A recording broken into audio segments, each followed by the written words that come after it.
Pelo sinal da Santa Cruz, livra-nos Deus nosso Senhor de nossos inimigos, em nome do Pai e do Filho e do Espírito Santo. Amém. Santo anjo do Senhor, meu zeloso guardador, se a ti me confiou a piedade divina, sempre me rege, me guarda, me governa, me ilumina. Amém. Nosso texto, Isaías capítulo 44, versículos de 1 a 5. E agora, escuta, meu servo Jacó, Israel, meu escolhido.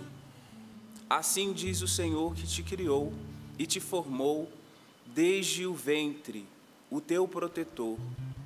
Não temas, Jacó, meu servo, meu dileto, a quem escolhi. Derramarei água sobre a terra sedenta e torrente sobre o solo árido. Derramarei água sobre a terra sedenta e torrente sobre o solo do árido.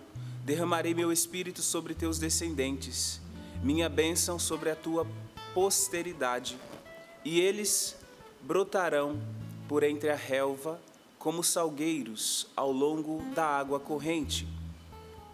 Um dirá: pertenço ao Senhor. Outro se chamará pelo nome de Jacó. Um escreverá sua mão, consagrado ao Senhor. Outro tomará para si o nome de Israel. Palavra do Senhor, graças a Deus. E no início desta reflexão, eu gostaria de destacar algumas palavras que são diferentes em outras traduções.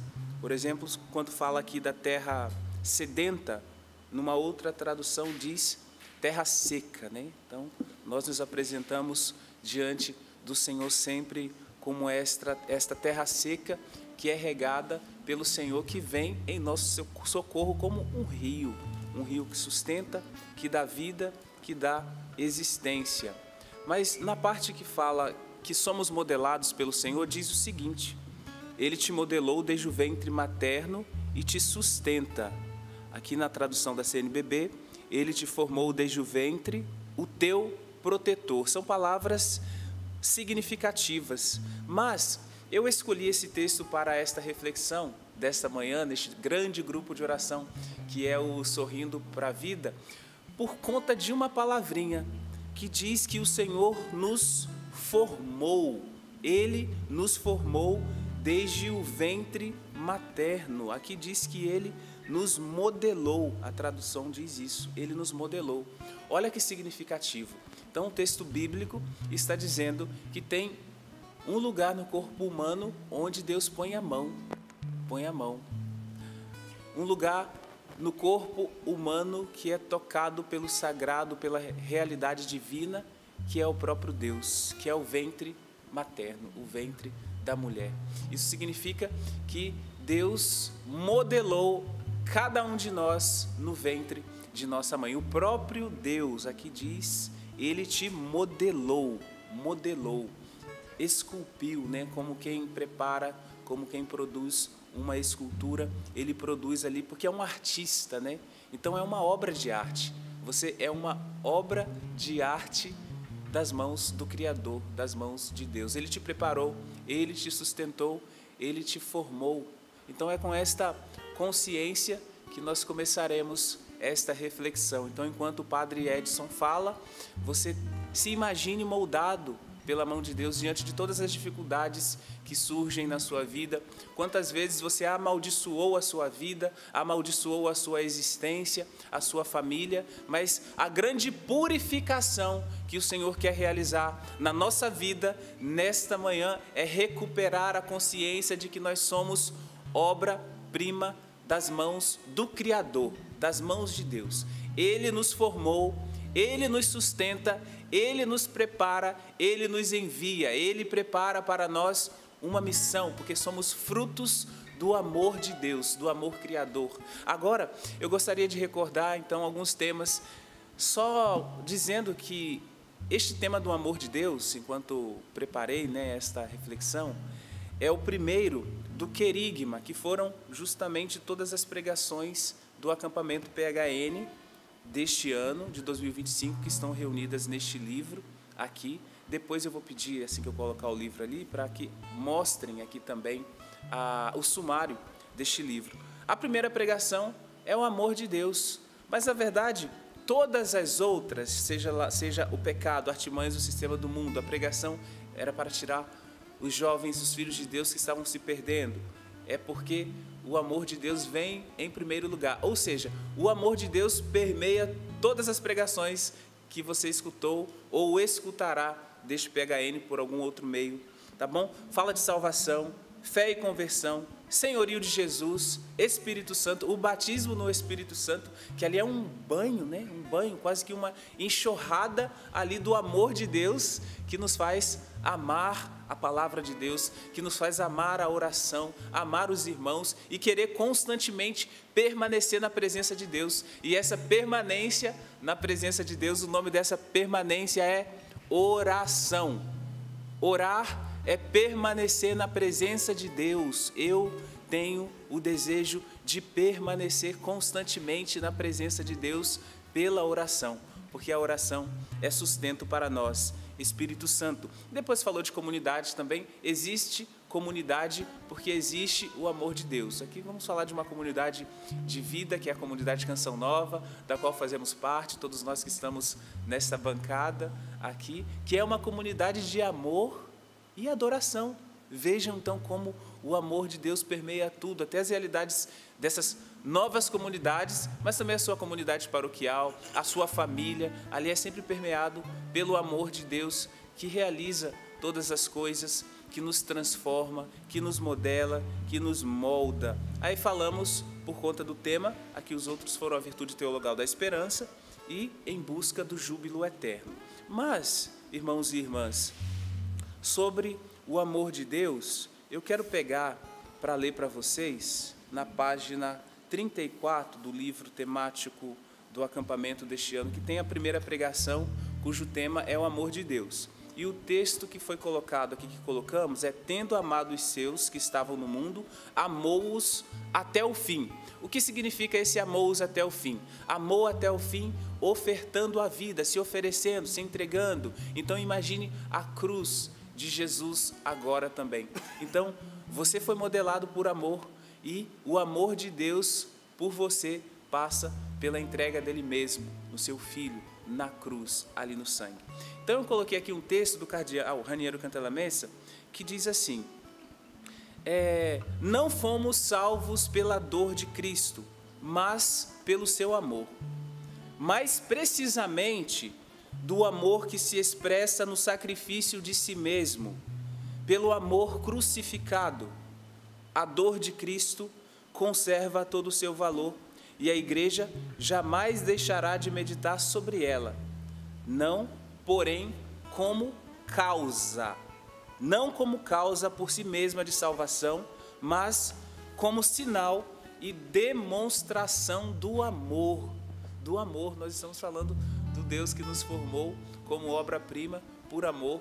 É a primeira pregação que fala do amor de Deus, nos recorda esta realidade. E ele continua, aí tem uma outra citação: geralmente somos inclinados a dar muita atenção ao primeiro significado, quando falamos do amor também, ao primeiro significado do amor de Deus, que é aquilo que nós fazemos para Deus. Eu rezo, eu me esforço, eu faço sacrifícios, tenho uma vida ascética, confesso os pecados. Isso são coisas que eu faço para Deus, e geralmente nós damos significados a este primeiro ponto aqui: o que eu faço para Deus. Deus cria e move o mundo porque ama o mundo. Então, o mais importante do amor de Deus não é que o homem ama a Deus. Então, quando falamos do amor de Deus, o mais importante não é o amor que você devolve para Ele. Ele está dizendo aqui, está aqui no livro. Não é o amor que você oferece a Deus, o amor com que você ama a Deus. Só que o mais importante, Deus ama o homem e tem iniciativa de amor. Iniciativa tem a criação, enviou o seu Filho, morreu na cruz, redenção. Então o mais importante não é o amor que você devolve a Deus. O mais importante do amor de Deus não é que o homem ama a Deus, mas que Deus ama o homem e o ama primeiro. O amor de Deus é um amor primeiro. Então Deus tem a iniciativa e com a nossa vida, devagar, com o tempo, nós vamos correspondendo. Nas Escrituras encontramos a afirmação que diz: nisso está o amor. Não fomos nós que amamos, mas Deus nos amou primeiro. Disso depende todo o resto, incluída a nossa própria possibilidade de amar a Deus. Nós amamos porque Ele nos amou primeiro. E aqui recordamos o salmista que diz: se levardes em conta nossas faltas, quem haverá de subsistir? Então, baseado nessa ideia do querigma que trabalhamos aqui no acampamento PHN, mas sobretudo por esta novidade tão grande do amor de Deus que permeia todas as realidades da nossa vida, é que nós vamos escutar esta reflexão nesta manhã a partir desse texto de Isaías 44 que nos foi entregue. Então, o que nós devemos pensar desta palavra formar? Formar. O que é ser formado por Deus? A palavra formar significa esculpir, trabalhar com paciência, mas tem uma realidade muito interessante, é moldar com intenção. Então, vamos supor que aqui a Maria Renata, o Cassiano, se eles fossem artistas, né, fossem esculpir ali uma obra, ou preparar talvez um desenho também numa folha, alguma realidade assim, então eles pensariam naquela realidade no primeiro momento. Então nós somos frutos de um pensamento de amor de Deus em relação a nós. Deus formou porque pensou antes, porque teve a intenção. Ele molda com intenção. Então ele molda ali a escultura, a obra-prima com intenção. Se fosse ali um desenho também com intenção. Mas como nós somos frutos do amor, obras do amor criacional de Deus, também Ele teve uma intenção em relação a você. Nessa intenção de Deus em relação a você passa a sua missão como pai de família, a sua missão na maternidade como mãe também. A realidade da paternidade, da maternidade também passa também pela intenção de Deus na sua vida, na sua história. Você que tem vocação religiosa, tantos religiosos que nos acompanham nessa manhã, vocacionado à vida consagrada, quantas pessoas que nos acompanham, que são parte de nova comunidade, vivem enucleados ali no núcleo, ou segundo elo, ou comunidade de vida, né? Um termo também que se diz comunidade de aliança, também essa sua missão foi fruto, passou pela intenção de Deus. O sacerdócio no qual estou inserido, vivo o sacerdócio de Cristo em mim, também é realidade e fruto de uma intenção de Deus quando me formou, quando me criou. Formar é esculpir. Deus nos forma como um artista ali que preparou, mas tem muito cuidado neste processo formativo e muito propósito. E esse processo formativo de Deus em relação à nossa vida não é uma formação pontual. Em que sentido? Deus formou, modelou o homem e pronto, jogou no mundo para a existência. Mas é uma formação contínua. Então Deus nos pensou, nos modelou enquanto essa estrutura humana que nós somos, mas Ele continua nos formando ao longo da história, com todas as realidades da nossa vida. A nossa história, que é uma história de salvação. E nessa história de salvação, nós vamos descobrindo ali os traços da mão de Deus em nossa história, nos formando, nos preparando, tecendo o fio de ouro da nossa existência. Então, colocando fim às realidades pecaminosas, às realidades de pecado, às realidades que nos afastavam da graça, às realidades que nos afastavam do amor de Deus. Então, é uma formação continuada também na história de salvação. A nossa história é uma história de salvação, ainda que você não tenha percebido ainda. Você olha para a sua história e você vê apenas desgraça. Meu pai me abandonou, minha mãe não me desejou, mas Deus te desejou. Deus te formou, Ele te preparou. Ou você acha que todas as pessoas que existem neste mundo é fruto de um projeto humano? Não, é fruto de um projeto de Deus. Vocês acham que a maioria dos pais ali preparou, nós vamos ter filho agora, tal dia, tal. Não, não é assim com 100% das pessoas. É um número bem baixo ali se colocarmos na porcentagem. Mas isso não é o mais importante. O mais importante é que você é fruto da intenção de Deus. Ele te formou com intenção e Ele continua te formando com intenção, te preparando para uma realidade sublime. Deus, Ele te forma te preparando para que você seja santo, para que você seja santa. Deus te forma na santidade. Então, todo o processo de esculpir os excessos é para que você seja santo.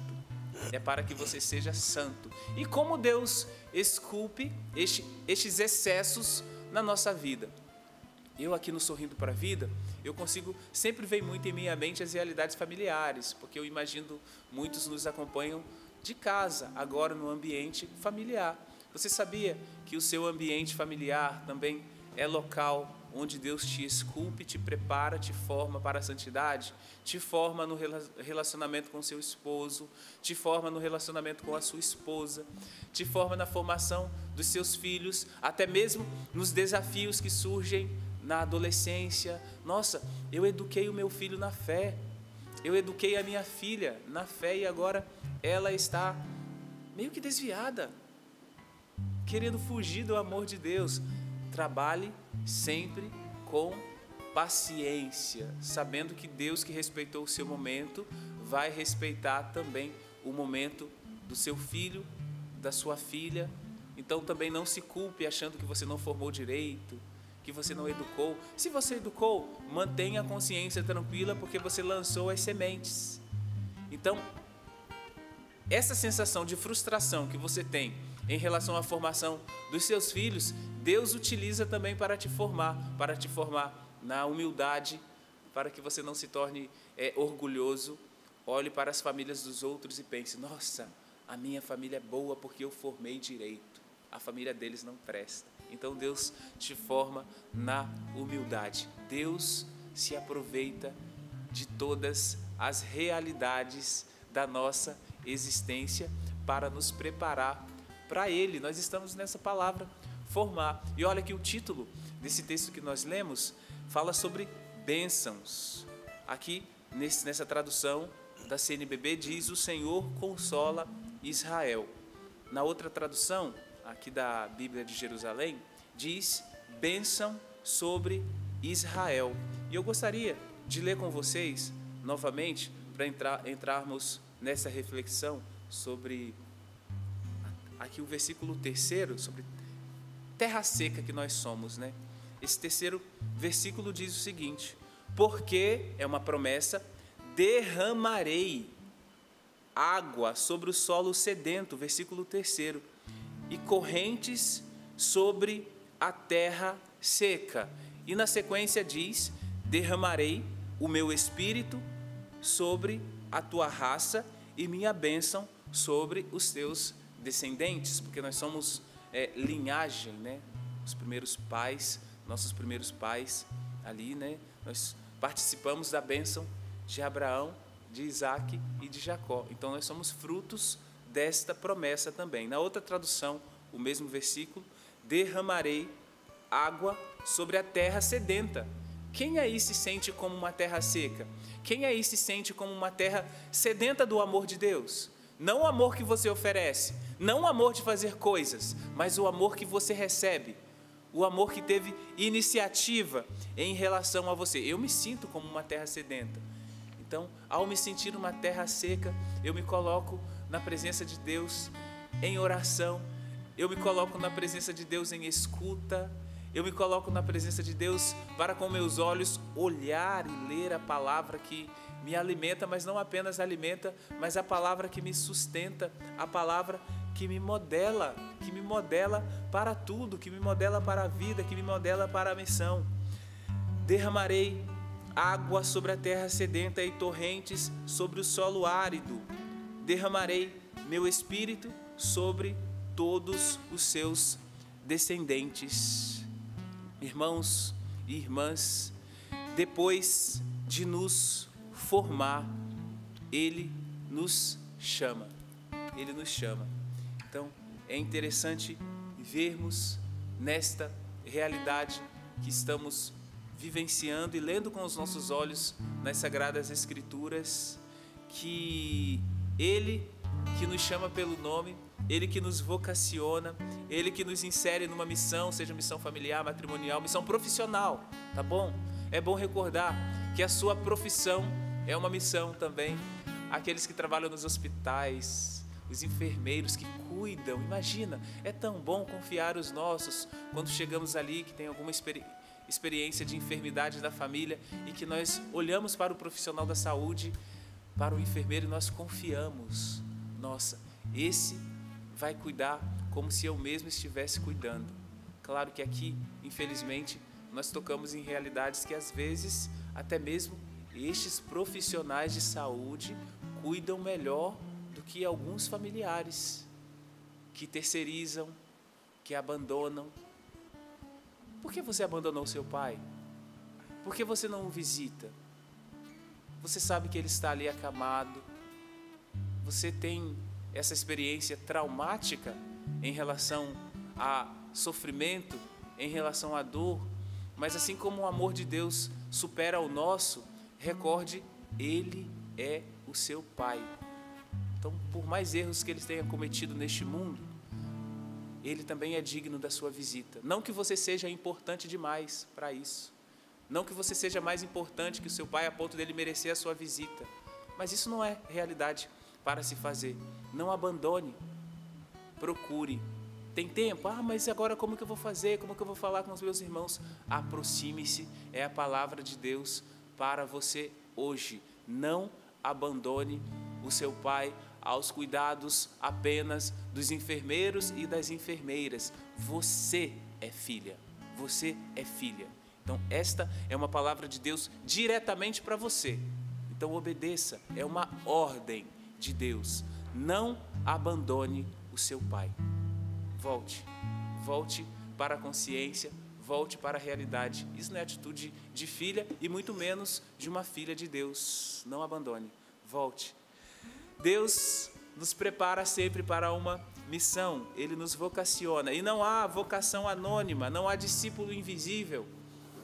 Você não é invisível, ainda que você viva no silêncio da intercessão. Nossa, você é muito mais visível que muitos que aparecem, que muitos que estão influenciando. Você é muito mais visível aos olhos de Deus, porque constantemente, no escondimento, no silêncio, você está na presença dEle.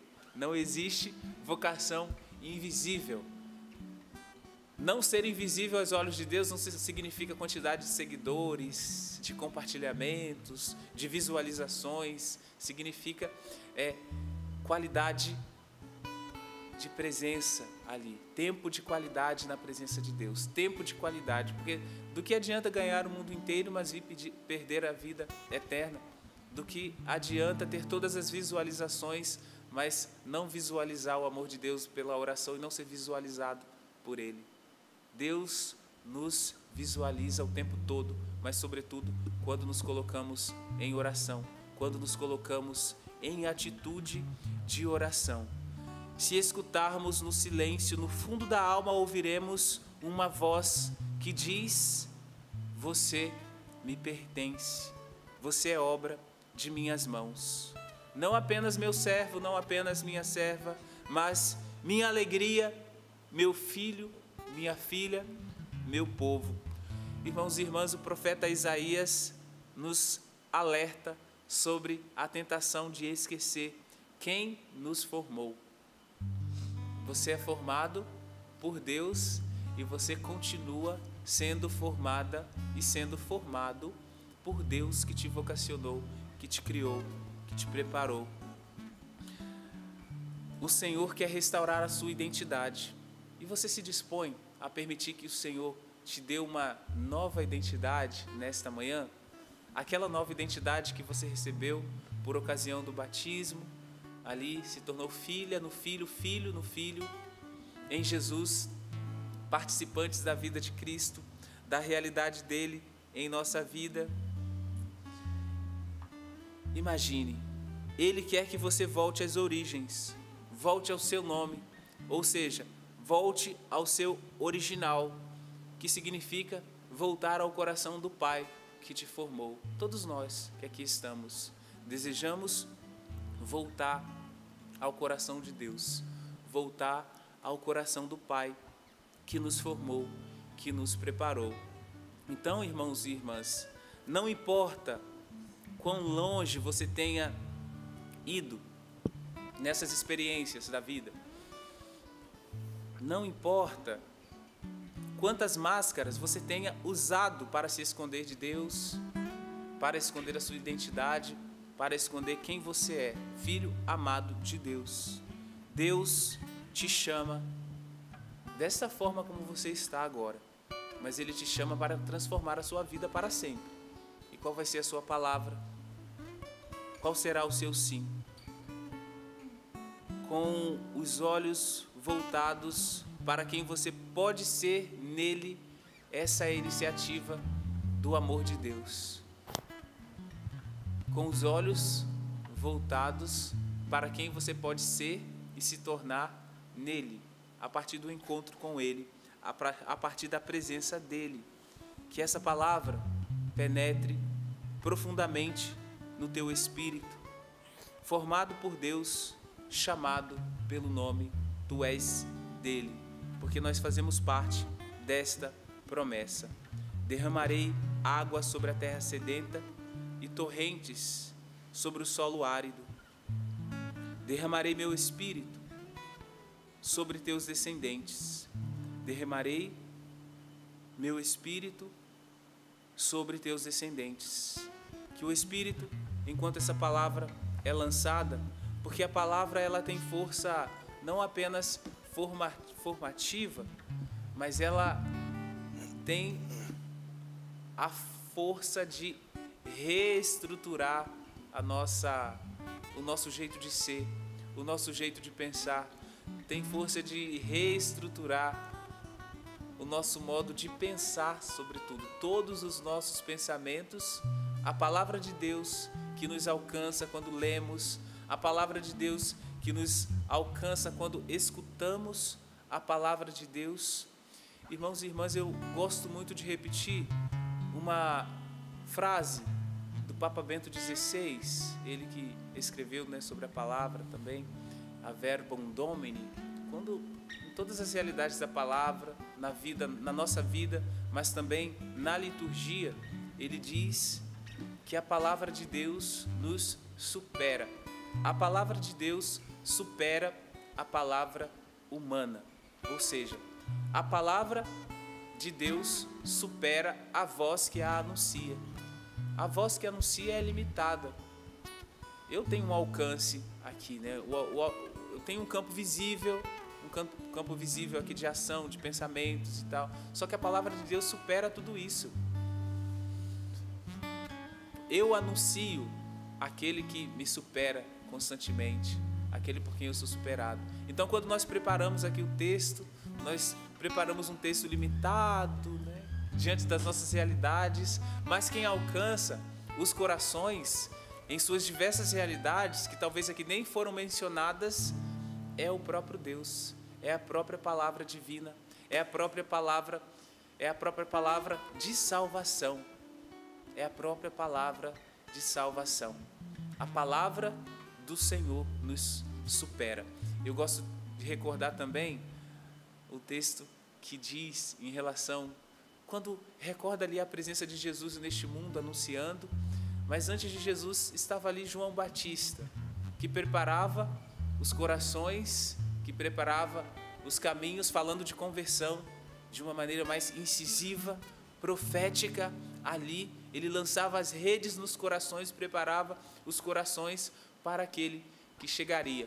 Então, alguns santos padres, a respeito de João Batista, diziam: João Batista é a voz, ele mesmo dizia, eu sou a voz que clama no deserto, preparai os caminhos do Senhor, endireitai as suas veredas.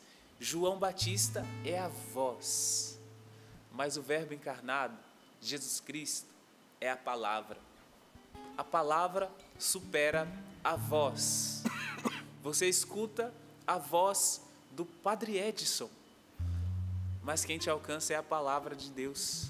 A palavra eterna, a palavra de salvação, a palavra que se encarnou, a palavra que habita em nosso meio, a palavra que nos endireita. Se estávamos tortos por conta de nossos pecados, agora somos endireitados pela palavra de Deus que nos supera, pela palavra que é viva, pela palavra que é eterna,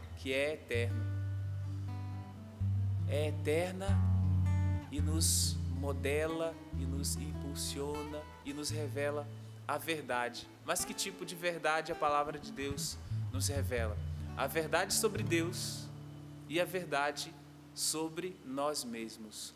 Quem eu sou diante de Deus? Quem eu sou para Deus? Eu sou aquilo que Deus pensou de mim. Mas o que Deus pensou de mim? O que Deus pensou a meu respeito? Será que Deus pensou a seu respeito esse tipo de vida que você tem levado? Deus pensou a seu respeito experiências de mergulhar num profundo processo de corrupção humana?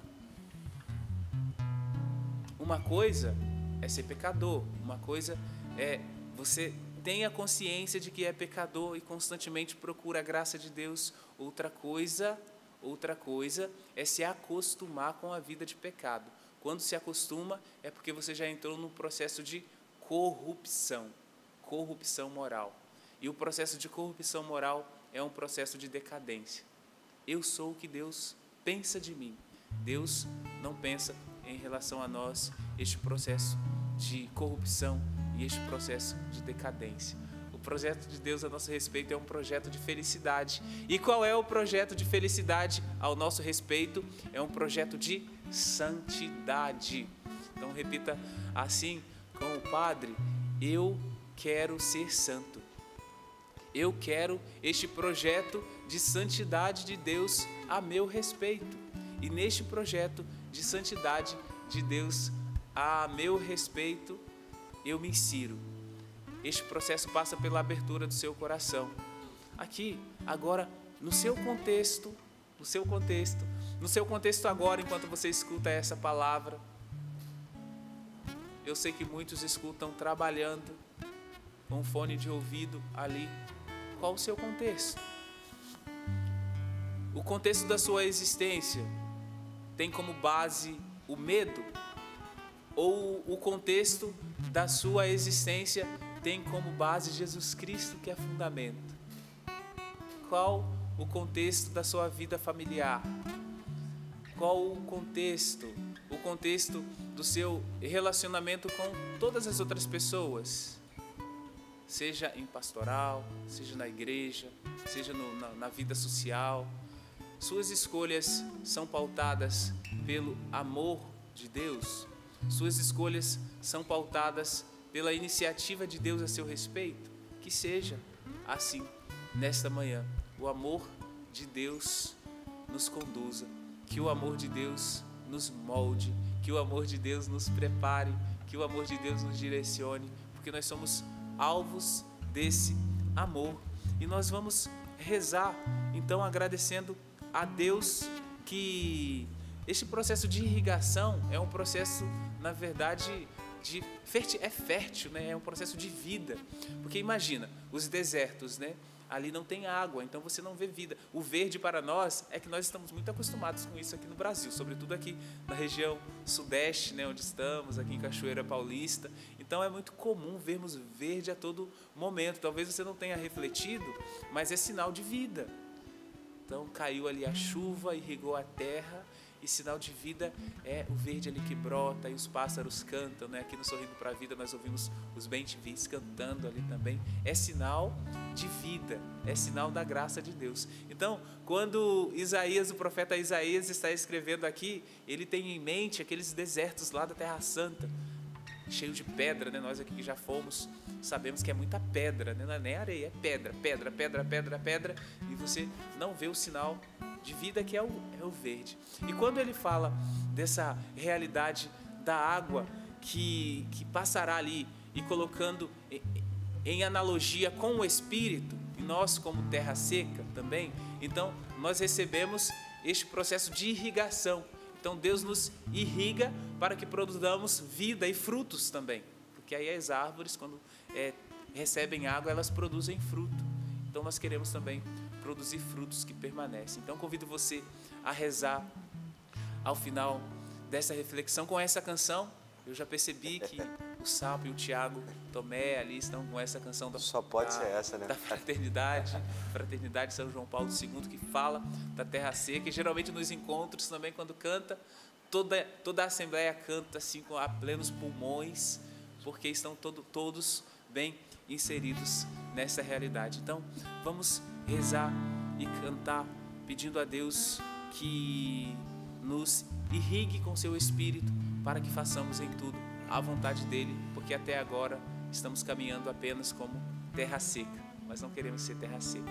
Cantemos. Somente em ti construirei a minha casa, somente em ti colocarei minha esperança, somente em ti construirei a minha casa, somente em ti colocarei minha esperança, pois só em ti minha alma achou descanso, só em ti eu pude respirar, só em ti minha alma achou descanso, só em ti eu pude respirar.